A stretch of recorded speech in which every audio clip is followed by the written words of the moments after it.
नमस्कार। आप देख रहे हैं स्पेशल कवरेज न्यूज और मैं हूं आपके साथ शिव कुमार मिश्रा। संसद में देर रात आम आदमी पार्टी के राज्यसभा सांसद संजय सिंह खड़े हो गए और जब वो बोलना शुरू किए तो भारतीय जनता पार्टी के सांसद तिलमिला गए, भौचक्के थे। एक एक कर उन्होंने धज्जियां उड़ाना जब शुरू की तो कांग्रेस की चेयरपर्सन सोनिया गांधी भी मेजें थपथपाने लगी। संजय गांधी के लिए एक अच्छी बात थी कि इस देश की यूपीए सरकार की चेयरपर्सन रह चुकी सोनिया गांधी उन्हें धन्यवाद दे रही थी। उन्होंने कहा, अध्यक्ष जी, सभापति जी, इस सरकार ने एक गुनाह किया था। 13 महीने किसान सड़कों पर बैठे रहे, ढेरों सैकड़ों 700 किसानों की जानें चली गई और इस सरकार के कान पर जूं नहीं रहेंगी थी। आज फिर ये गलती दोहराने जा रहे हैं, एक पाप फिर करने जा रहे हैं, ये पापी फिर बनने जा रहे हैं, ये सब कुछ बर्बाद करने पर तुले हुए हैं। ढेरों सवाल, ये हरामखोरी नहीं चलेगी। और भी कितने सवाल कर डाले हैं। पूरी स्पीच में उन्होंने संसद को हिला दिया है और इस 21 मिनट 35 सेकंड की स्पीच में पहली बार यह रौद्र रूप था संसद में संजय सिंह का। हालांकि वो जब बोलते हैं तो ऐसे ही बोलते हैं, ये एकाएक नहीं था, लेकिन आज जो मनरेगा पर वो बिगड़े हैं एटॉमिक एनर्जी पर,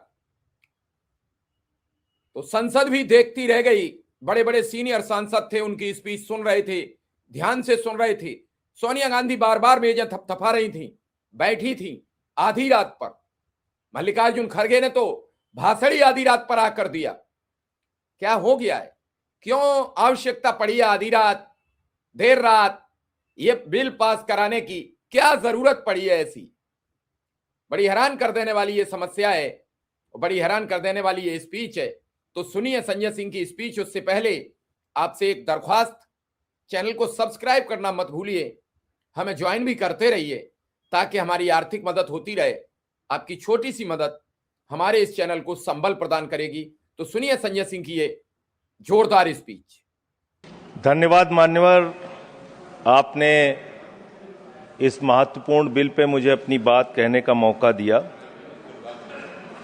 मान्यवर, मुझे आज वो दृश्य याद आ रहा है जब भारत की सरकार किसानों के खिलाफ 3 काला कानून लेकर आई थी और उस समय हमने रोका था मान्यवर, निवेदन किया था, विनती की थी, हाथ जोड़ा था कि किसानों के साथ विश्वासघात मत कीजिए, लेकिन सरकार ने नहीं सुनी। सर, हमने विरोध किया, हम बेल में आए, सरकार को चिताया, हमें सस्पेंड करके बाहर कर दिया गया। सर, 7 दिन तक इसी संसद के परिसर में हम लोग निलंबित करके रखे गए।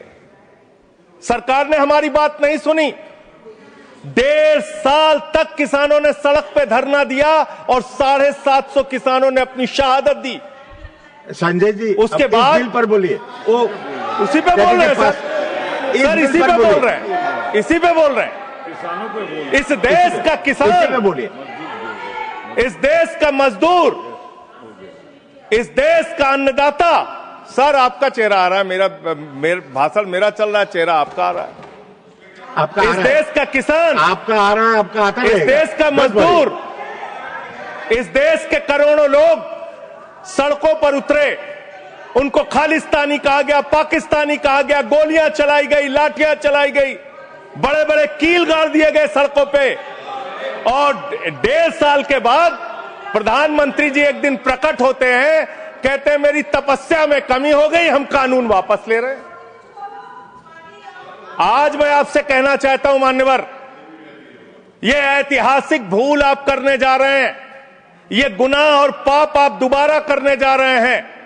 और इस काले कानून को पास करने के बाद इस देश का मजदूर सड़कों पे उतरेगा, इस देश का किसान सड़कों पे उतरेगा, इस देश का आम आदमी सड़कों पे उतरेगा, जिसके पेट और पीठ दोनों पे आप छुरा मारने का काम कर रहे हैं।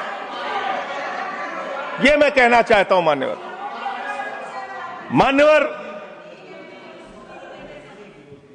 मान्यवर,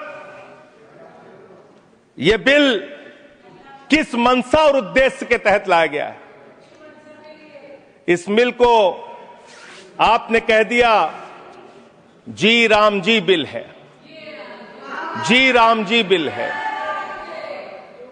भगवान श्री राम का नाम लेके कितना गुनाह आप अपना छिपाना चाहते हैं, कितना गुनाह छिपाना चाहते हैं? राष्ट्रपिता महात्मा गांधी से आपको क्या समस्या है मान्यवर?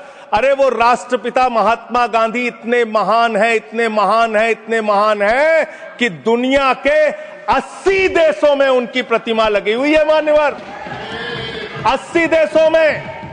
और जब G20 का सम्मेलन हुआ, दुनिया के तमाम राष्ट्राध्यक्ष आए, दुनिया के तमाम प्रधानमंत्री और राष्ट्रपति आए, तो भारत के प्रधानमंत्री को मजबूर होकर उसी राजघाट पर महात्मा गांधी के सामने सर झुकाना पड़ा। वो गोलवरकर की समाधि पे नहीं गए, गांधी की समाधि पे गए। वो गोडसे की समाधि पे नहीं गए, गांधी की समाधि पे गए।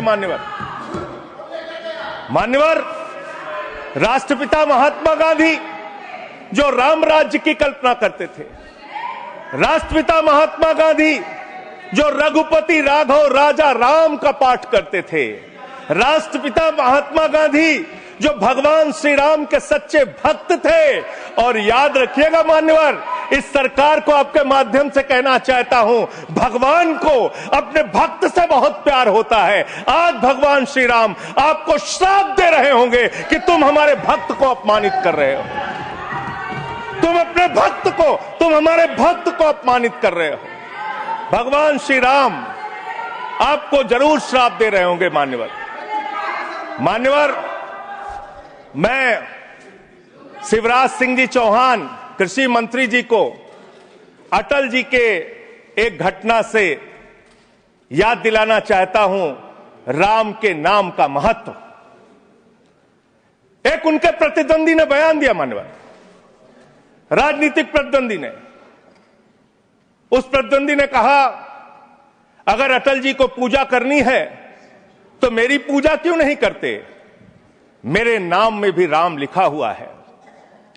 अटल जी ने उसको जवाब दिया, राम हमारे लिए मर्यादा के प्रतीक हैं, राम हमारे लिए आदर्श हैं, राम हमारे लिए आराध्य हैं, राम हमारे लिए देवतुल्य हैं। अरे राम वो हैं जो पिता का वचन निभाने के लिए 14 वर्ष तक वनवास में रहे। राम वो हैं जिसने लंका का नाश किया। और राम चरित्र का नाम है, राम मर्यादा का नाम है, राम आदर्श का नाम है। राम के नाम में चरित्र होना चाहिए, वरना तो हराम में भी राम लिखा हुआ है, वरना तो हराम में भी राम लिखा हुआ है।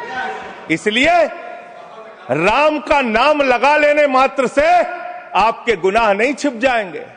सुखराम नाम था ना मान्यवर, बेड के नीचे रुपया मिला था, बेड के नीचे रुपया मिला था। और मैं सोच रहा था कि जब क्या इस जी राम जी योजना से आप भगवान श्री राम का सम्मान कर रहे हैं या अपमान कर रहे हैं? आप भगवान श्री राम का सम्मान कर रहे हैं या उनको गली मोहल्ले गांवों में बदनाम कर रहे हैं? मैं पढ़ रहा था, एक खबर मिली, राजस्थान में मनरेगा योजना में 200 करोड़ का भ्रष्टाचार। मैंने पढ़ा गुजरात में 500 करोड़ रुपए का भ्रष्टाचार। ये सारे कागजात हैं। मैंने पढ़ा उत्तर प्रदेश में मनरेगा योजना में मजदूरों के नाम पे हजारों करोड़ का भ्रष्टाचार। हरियाणा में मान्य हजारों करोड़ का भ्रष्टाचार। सर योजना पे बोल रहा हूँ, सर योजना पे बोल रहा हूँ, मनरेगा बोल रहा हूँ। सारा कागज चाहिए आपको, इनके भ्रष्टाचार का कागज चाहिए सर दे दूंगा, इनको दे दूंगा। लेकिन अब मैं सोच रहा था कि अब अगर चर्चा होगी तो क्या चर्चा होगी? क्या चर्चा होगी? लोग क्या कहेंगे? अरे भाजपाइयों ने जी राम जी योजना के तहत 1000 करोड़ का भ्रष्टाचार यूपी में कर लिया। अरे भाजपाइयों ने हरियाणा में 500 करोड़ रुपए का भ्रष्टाचार जी राम जी में कर लिया। अरे भाजपाइयों ने महाराष्ट्र में जी राम जी के नाम पे करोड़ों का भ्रष्टाचार कर लिया। हाइपोथेटिकल बात कर रहे हैं। भाजपाइयों ने गुजरात में तो क्या बोलूं सर? क्या आपत्ति है इनको सर? क्या बोलूं? जी राम जी ना बोलूं सर? अब तो गुजरात में सैकड़ों करोड़ का भ्रष्टाचार भाजपाइयों ने जी राम जी के नाम पे कर लिया। पूरे देश में गांव में बिल पास विधायक इनके बीजेपी के विधायकों ने जी राम जी योजना में भ्रष्टाचार कर लिया। तो ये आप राम को सम्मान दे रहे हैं कि राम को अपमानित कर रहे हैं?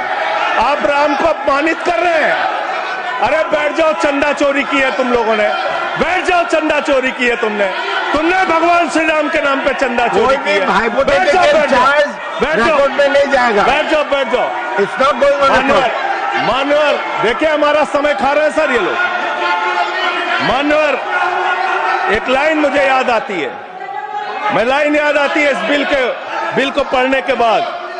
मेहनत तो करता हूं, फिर भी घर खाली है बाबूजी। मेहनत तो करता हूं, फिर भी घर खाली है बाबूजी। मिट्टी के कुछ दीपक ले लो, दिवाली है बाबूजी। मिट्टी के कुछ दीपक ले लो, दिवाली है बाबूजी। गरीब रूल ऑर्डर 110 110 एक मिनट 110 ऑर्डर सुन लेते हैं। It is the right of the member. Yes, it is the right. You are bringing everybody who is coming on the bail and he's asking all the things. No.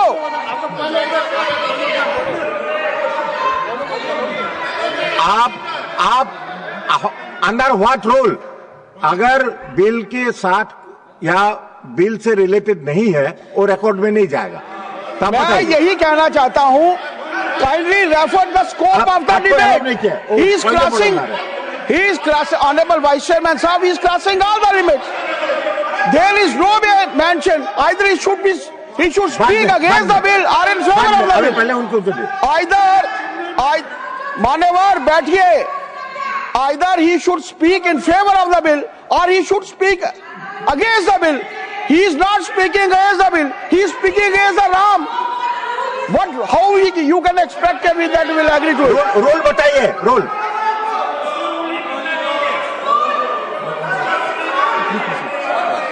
ठीक है संजय जी, कर देते हैं बोलने sir. LOP wants to speak. जब आपने उनको allow किया एलओपी को करिए। आपका समय कम है, उनको अलाउ। आपका समय से जाएगा है? आपका समय जो से सर उनका हमारे में से आपका समय पॉज कीजिए सर, पॉज कीजिए। You asked me to stand. अभी नहीं, पॉइंट ऑफ ऑर्डर मैंने सुन लिया है। देखिए, मैंने सुन लिया। नो हाँ, वो देखिए, जो हाइपोथेटिकल बात है वो रिकॉर्ड में नहीं जाएगा। मैंने ऑलरेडी रूलिंग दे चुका है। बताइए। डिप्टी चेयरमैन साहब, आप बड़े सीनियर लीडर है और आप ये सब प्रोसीजर तो आपको मालूम है, फिर बताने की जरूरत नहीं है। लेकिन मैं आपसे विनती करता हूं कि जब वो खामोशी से बात कर रहे हैं और क्या मार रहे हैं क्या? देखिए, वो खामोशी से बात कर रहे हैं, सुनिए। आपको अगर जचता नहीं, अगर आपको ये पसंद नहीं है तो आप उसका उत्तर बाद में दीजिए। पहले सुनिए उनका जो कहना चाहते हैं। बोले। और उदाहरण के तौर पर अब उनको सारी चीजें वो उदाहरण के तौर पर बोल रहे हैं और कागज सामने रख के बोल रहे हैं। इसीलिए आप उनको परमिट देना, कहना जरा खामोश बैठ। धन्यवाद। मान्यवर, मैं भाजपाइयों के लिए, भाजपाई मित्रों के लिए एक गाना गाना चाहता हूं। कि देखो ऐ दीवानों ऐसा काम ना करो, राम का नाम बदनाम ना करो, राम का नाम बदनाम ना करो। इस जी राम जी योजना के नाम पे पूरे देश में आप लोगों का जो भ्रष्टाचार है, हम नहीं चाहते कि वो हमारे आराध्य भगवान श्री राम के साथ जुड़े। आप वो भ्रष्टाचार, वो चोरी, वो सारे कुछ लूटखोरी वो जोड़ना चाहते, कमीशनखोरी राम जी के नाम से, राम जी के नाम से जोड़ना चाहते हैं। लेकिन मैं क्या करूं मान्यवर, मैं तो कह रहा हूं, आप फिर आ गए मान्यवर, हम लोगों को हाँ तो मान्यवर हम तो कह रहे हैं, देखो ऐ दीवानों ऐसा काम ना करो, राम का नाम बदनाम ना करो। लेकिन हमारे भाजपाई मित्र कह रहे हैं राम राम जपना पराया माल अपना, राम राम जपना पराया माल अपना। इनका ध्यान लूटखोरी और भ्रष्टाचार में लगा हुआ है। इस कानून में क्या लिखा हुआ मान्यवर, इस कानून में लिखा हुआ है, इस कानून में लिखा हुआ है मान्यवर, इसमें लिखा हुआ है कि 40% हिस्सा राज्य सरकारें देंगी, 60% हिस्सा केंद्र सरकार देगी। पहले 90% हिस्सा केंद्र सरकार देती थी, 10% हिस्सा राज्य सरकारें देती थी। आज तो ज्यादातर राज्य सरकारें आपकी नीतियों की बदौलत, आप जीएसटी का पैसा खाते हैं, राज्यों के टैक्स का पैसा खाते हैं, आपने राज्यों को खोखला कर दिया, आपने राज्यों को कर्ज में डुबा दिया। अब आप कह रहे हैं राज्य सरकारें इसमें पैसा लगाएंगी, यानी आप इस योजना को मारना चाहते हैं, आप इस देश के मजदूरों का हक मारना चाहते हैं, इस योजना को पूरी तरीके से खत्म और समाप्त करना चाहते हैं। इस मंशा से आप इस योजना को लेके आए हैं, क्योंकि राज्यों के ऊपर आज जो कर्जा है वो मैं पढ़ के आपके सामने सुनाना चाहता हूं। तमिलनाडु 8,34,000 करोड़ रुपए, उत्तर प्रदेश 7,69,000 करोड़ रुपए, महाराष्ट्र 7,22,000 करोड़ रुपए, पश्चिम बंगाल 6,58,000 करोड़ रुपए, कर्नाटक 5,57,000 करोड़ रुपए, राजस्थान 5,62,000 करोड़ रुपए, आंध्र प्रदेश 4,85,000 करोड़ रुपए, गुजरात 4,67,000 करोड़ रुपए, केरल 4,29,000 करोड़ रुपए, मध्य प्रदेश 4,18,000 करोड़ रुपए, तेलंगाना 3,89,000 करोड़ रुपए, बिहार 3,19,000 करोड़ रुपए। ये कर्जे में डूबे हुए राज्यों से, ये कर्जे में डूबे हुए राज्यों से आप ये कह रहे हैं कि 40% पैसा लगाओ, यानी कि सर आप ये हम बोल रहे हैं, कौन बोल रहा है सर, ये क्या हो रहा है? आप मैं आपसे पूछना चाहता हूं, राज्य जो कर्जे में डूबे हुए हैं, जो आप बोल रहे हैं वही रिकॉर्ड में जा रहा है। मान्यवर मैं ये कहना चाहता हूं कि जो राज्य पहले से ही लाखों लाख करोड़ रुपए के कर्जे में डूबे हुए हैं, आप उनसे कह रहे हैं 40% पैसा आपको लगाना होगा।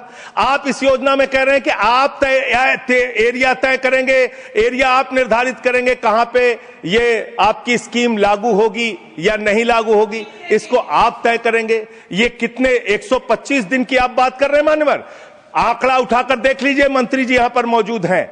100 दिन के रोजगार की गारंटी है मनरेगा योजना में, लेकिन औसतन पूरे हिंदुस्तान में 50 दिन से ज्यादा रोजगार आपने नहीं दिया।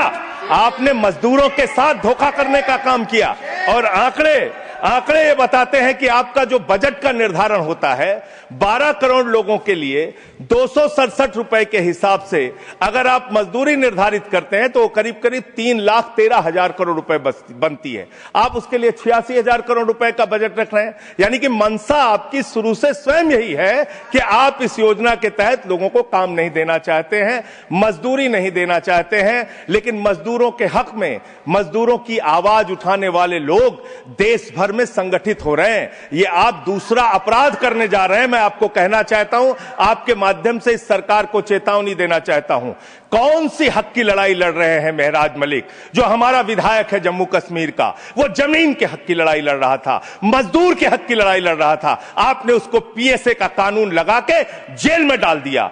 कौन से हक की लड़ाई लड़ रहे थे सोनम वांगचुक, मजदूर के हक की लड़ाई लड़ रहे थे, किसान के मत के हक की लड़ाई लड़ रहे थे, आम आदमी के हक की लड़ाई लड़ रहे थे, लद्दाख के लोगों के हक की लड़ाई लड़ रहे थे।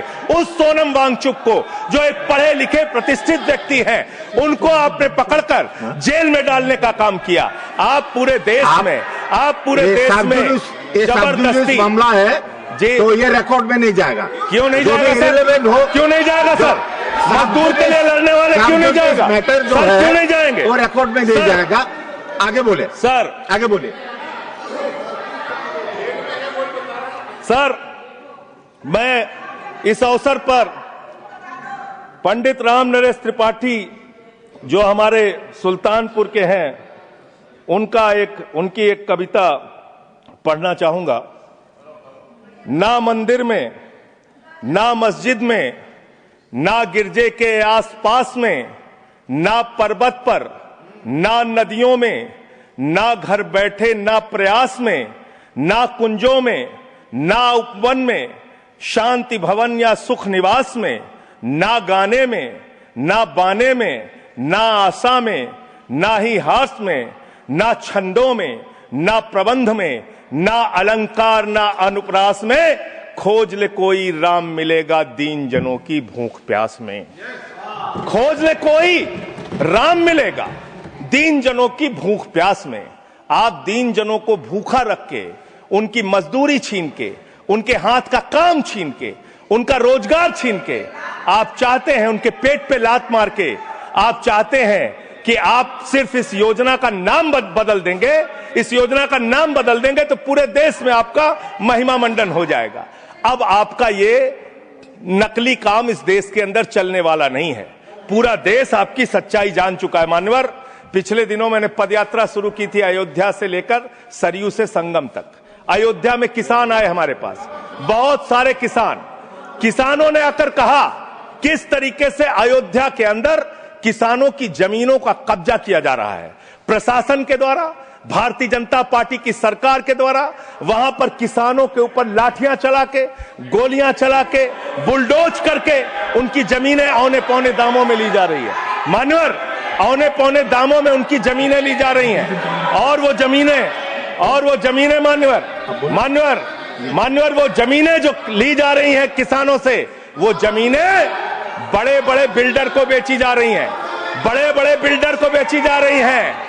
किसानों से 5 लाख रुपए बिस्वा जमीन ली गई अयोध्या में। अरे सुनो ध्यान से, किसानों से 5 लाख रुपए बिस्वा अयोध्या में जमीन ली गई और लोढ़ा ब्रदर्स ने उसी जमीन को प्लाटिंग करके 1 करोड़ 80 लाख रुपए में बेचा। आप धंधा कर रहे हैं प्रभु श्री राम के नाम पे, आप धंधा कर रहे हैं, अयोध्या के लोगों को लूटने का काम कर रहे हैं, अयोध्या के किसानों को लूटने का काम कर रहे हैं। इसीलिए अयोध्या के लोगों ने आपको हराया, इसीलिए अयोध्या के लोगों ने आपको हराया। और यही आपका चरित्र रहेगा तो पूरे देश में जनता आपको जवाब देगी, जनता आपको हराने का काम करेगी। ये मजदूरों का हक मारने का काम जो आप कर रहे हैं, इसको बंद कीजिए। मानवर, मैं अंतिम बात कहना चाहता हूं, मानवर बोले, जब ये मनरेगा योजना लाई गई तो इस बिल को अस्थायी समिति में भेजा गया था। आज जब आप नई योजना लेकर आ रहे हैं, इसको अस्थायी समिति में आपने क्यों नहीं भेजा? क्या आप छिपाना चाहते हैं? क्या आपकी मंशा है? ये आप बताइए। और अंत में इन्हीं लाइनों के साथ कि हम मेहनत कश इस दुनिया से जब अपना हिस्सा मांगेंगे, एक बाग नहीं, एक खेत नहीं, हम सारी दुनिया मांगेंगे, हम सारी दुनिया मांगेंगे। इस देश का मजदूर आपके खिलाफ खड़ा होगा, अपनी आवाज को बुलंद करेगा। इंकलाब जिंदाबाद, इंकलाब जिंदाबाद, वंदे मातरम, वंदे मातरम, जय श्री राम, जय श्री राम, जय श्री राम। कोई श्री राम का नाम नहीं लिया। एस निरंजन रेड्डी, आपने संजय सिंह की ये जोरदार स्पीच सुनी। इस स्पीच से क्या सहमत है? संजय सिंह के ये ढेरों सवाल, संजय सिंह के ये सरकार पर आरोप, इन आरोपों से आप कितना सहमत हैं, कितना असहमत, हमें जरूर बताइए। फिलहाल हम आपसे इजाजत लेंगे। धन्यवाद, नमस्कार।